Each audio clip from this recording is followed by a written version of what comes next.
Assalamualaikum warahmatullahi wabarakatuh. Izin memperkenalkan diri, nama saya Fitra Nasiroyini dengan NPM 2241133 dari kelas manajemen 22C. Saya dari kelompok 14 beserta anggota saya yang bernama Ananda Cahaya Fitri dan Erika Jiani Anjeli. Di sini saya akan menjelaskan materi manajemen kas.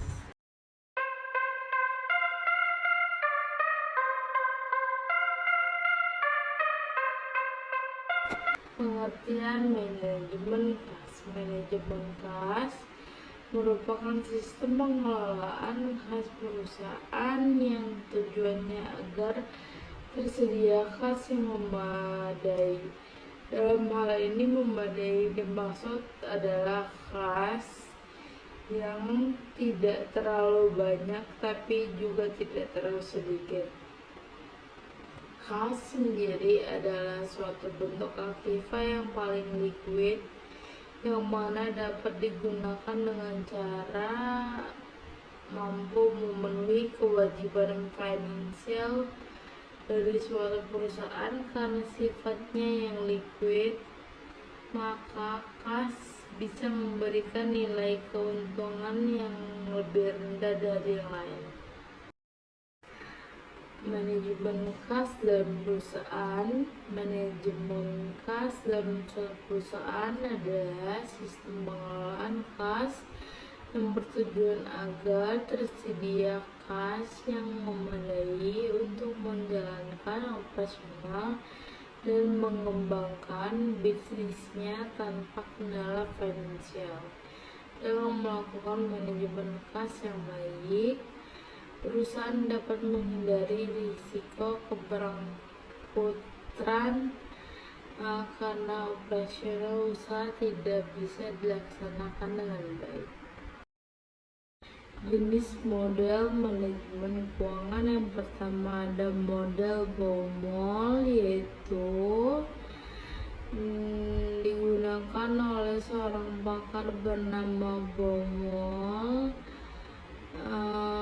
BOMOL menjelaskan bahwa keperluan kas dalam perusahaan hampir sama dengan penggunaan persediaan, dan bila perusahaan memiliki saldo kas yang tinggi, maka perusahaan akan mengalami kerugian dalam bentuk kehilangan kesempatan dalam investasi dananya kepada investasi.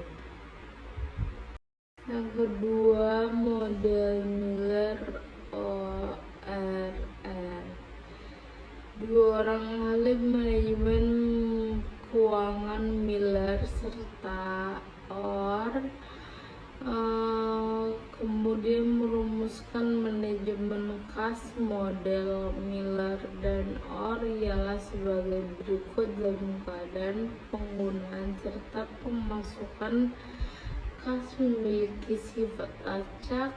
Perusahaan kemudian perlu menetapkan batas atas serta batas bawah saldo kas. Bila saldo kas tersebut mencapai batas atas, maka perusahaan tersebut kemudian perlu merubah sejumlah tertentu kas agar saldo kas tersebut kembali ke jumlah yang diinginkan.